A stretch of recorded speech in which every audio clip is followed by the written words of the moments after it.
तो नमस्कार प्यारे बच्चों, आप मन लगाकर पढ़ाई कर रहे होंगे।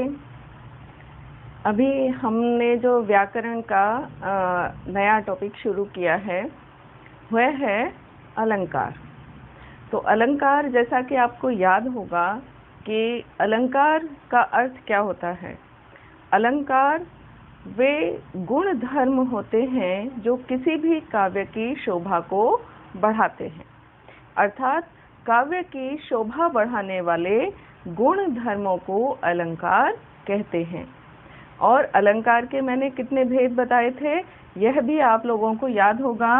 अलंकार के 2 भेद बताए थे, शब्दालंकार और दूसरा था अर्थालंकार। ठीक है, शब्दालंकार के मैंने कितने भेद बताए थे, 3 भेद, और अर्थालंकार के 6 भेद। लेकिन अभी हम जो पढ़ रहे हैं, अभी हम जो पढ़ेंगे तो वो सबसे पहले पढ़ेंगे शब्दालंकार। सबसे पहले हम क्या पढ़ेंगे, शब्दालंकार। तो शब्दालंकार किसे कहते हैं, यह भी मैंने आपसे कहा था कि आप याद कर लीजिएगा। तो याद किया होगा आपने, शब्दालंकार जब किसी शब्द के कारण काव्य की शोभा में वृद्धि होती है तो वहाँ पर शब्दालंकार होता है। जैसे मैं आपको एक उदाहरण दूंगी, जैसे पानी गए न उबरे मोती मानुष चून। तो यहाँ पर एक पानी के जाने से, यहाँ पर कवि ने क्या कहा है कि पानी गए न उबरे मोती मानुष चून, यानी एक पानी के जाने से मोती, मनुष्य और चून का कोई अस्तित्व नहीं है। अब यहाँ पर जो है वो पानी का अर्थ, पानी का प्रयोग जो है वो 3 अर्थों में किया गया है, अलग अलग अर्थों में किया गया है। यहाँ पर हम यह नहीं कह सकते कि इस पानी के स्थान पर ये जो चमत्कार उत्पन्न हो रहा है वह किस शब्द के कारण है, पानी के कारण। यानी पानी का ही 3 अर्थों में प्रयोग किया गया है, लेकिन हम इस पानी शब्द के स्थान पर इसका कोई पर्यायवाची शब्द प्रयुक्त नहीं कर सकते। हम यह नहीं कह सकते कि हम इस पानी के स्थान पर पानी के जो पर्यायवाची होते हैं, जैसे जल, वार, तोय, सलिल, ये जो पर्यायवाची शब्द होते हैं कि भाई पानी की जगह पर हम इनका प्रयोग कर सकते हैं, नहीं कर सकते। हम पानी के स्थान पर इसके पर्यायवाची शब्दों का प्रयोग नहीं कर सकते, क्योंकि इसकी जो सुंदरता है, इस पंक्ति की जो सुंदरता है वो इस पानी शब्द के कारण ही है। क्यों है, क्योंकि पानी का अर्थ इन तीनों शब्दों के लिए अलग अलग है। कैसे अलग अलग है वो आप इस तरह समझ लीजिए। पानी गए न उबरे मोती, मोती के लिए पानी का अर्थ है चमक। आपने अक्सर सुना होगा, जब मोती की चमक निकल जाती है तो कहा जाता है कि इस मोती का पानी निकल गया है, पानी उतर गया है। ठीक है, अर्थात उसकी चमक जाने के लिए हम बोलते हैं कि इसका पानी उतर गया है। तो मोती के लिए पानी का अर्थ है चमक। और मनुष्य के लिए पानी का अर्थ पानी नहीं है, बल्कि क्या है, लज्जा।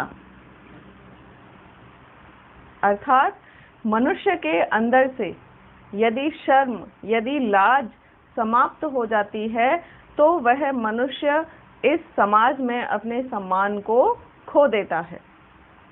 मनुष्य के लिए अपना सम्मान इस समाज में बनाए रखना बहुत आवश्यक है। यदि किसी मनुष्य का इस समाज में कोई सम्मान नहीं है तो उसका कोई अस्तित्व नहीं है। तो मनुष्य के लिए पानी का अर्थ है लज्जा। जैसे आपने कहावत सुनी होगी, आंखों का पानी मर जाना, अर्थात शर्म समाप्त हो जाना, किसी का डर न रहना, किसी का कोई भय न होना, कोई लाज न होना, कोई भी गलत कार्य करते वक्त हमारे मन में जब कोई शर्म नहीं होती, किसी का भी हमें डर नहीं होता, तो इसका अर्थ है कि उस व्यक्ति ने जब उस व्यक्ति को समाज में किसी का डर नहीं होता तो वह क्या करता है, वह गलत कार्य करता है। ठीक, तो जिस मनुष्य ने समाज में अपने सम्मान को खो दिया हो, तो वह क्या होगा, उसका समाज के लिए कोई सम्मान नहीं होगा। और चून के लिए पानी का अर्थ है पानी यानी जल। ठीक है, तो पानी शब्द का इन तीनों शब्दों के लिए अलग अलग अर्थ है। हम पानी शब्द के स्थान पर उसके और जो पर्यायवाची शब्द हैं उनका प्रयोग नहीं कर सकते। चलिए, ये तो हुआ आपका एक उदाहरण।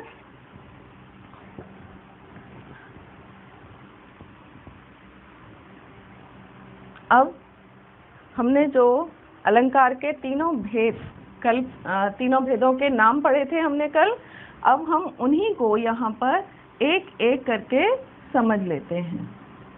जो हमारा सबसे पहला भेद है,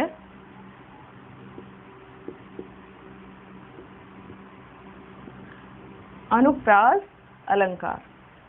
अनुप्रास अलंकार जो होता है वह क्या है, जब काव्य में एक ही वर्ण की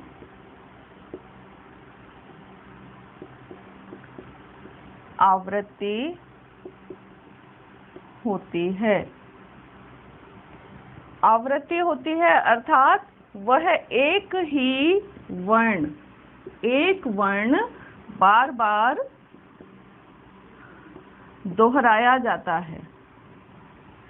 एक ही वर्ण बार बार दोहराया जाए अर्थात एक ही वर्ण को बार बार प्रयुक्त किया जाए। जब काव्य में कोई ऐसी पंक्ति हो जहाँ पर एक ही वर्ण बार बार दोहराया जा रहा है, बार बार उस पंक्ति में वह वर्ण आ रहा है, तो वहाँ पर होता है अनुप्रास अलंकार।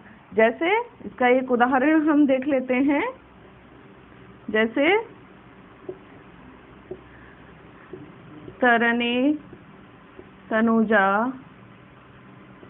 तट तमाल तरोवर बहु छाए। यह उदाहरण मैंने आपको पिछले वीडियो में भी दिया था। तरने तनुजा तट तमाल तरोवर बहु छाए। यहाँ पर देखिए त वर्ण की आवृत्ति हो रही है अर्थात त वर्ण बार बार दोहराया जा रहा है, जिसके कारण यह पंक्ति विशेष बन गई है। यह पंक्ति जो है वह विशेष बन गई है, विशेष इसकी सुंदरता में वृद्धि हो गई है। तो इसलिए यहाँ पर कौन सा अलंकार होगा, क्योंकि यहाँ पर एक ही वर्ण की आवृत्ति हो रही है, तो कौन सा अलंकार होगा, अनुप्रास अलंकार। अब दूसरा उदाहरण हम देख लेते हैं।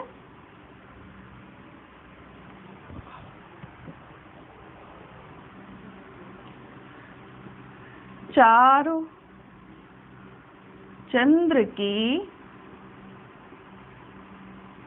चंचल किरणें खेल रही हैं जल थल में। चारों चंद्र की चंचल किरणें खेल रही हैं जल थल में। तो यहाँ पर आपने देखा किस वर्ण की आवृत्ति हो रही है, यहाँ पर च वर्ण की आवृत्ति हो रही है। किसकी, च और ल वर्ण की आवृत्ति हो रही है। तो इसलिए यहाँ पर कौन सा अलंकार होगा, अनुप्रास अलंकार। सुंदर, सुरभित,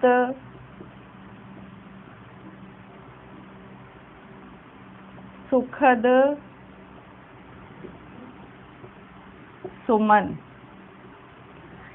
सुंदर, सुरभित, सुखद, सुमन। तो यहाँ पर भी किसकी आवृत्ति हो रही है? स। सुंदर, सुरभित, सुखद, सुमन। तो किस वर्ण की आवृत्ति हुई? सवर्ण की। तो इसलिए यहाँ पर कौन सा अलंकार होगा?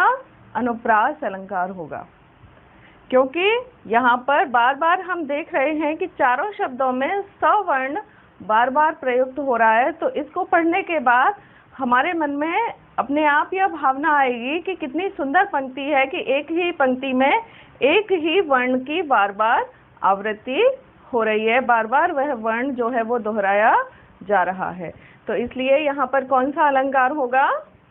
अनुप्रास अलंकार।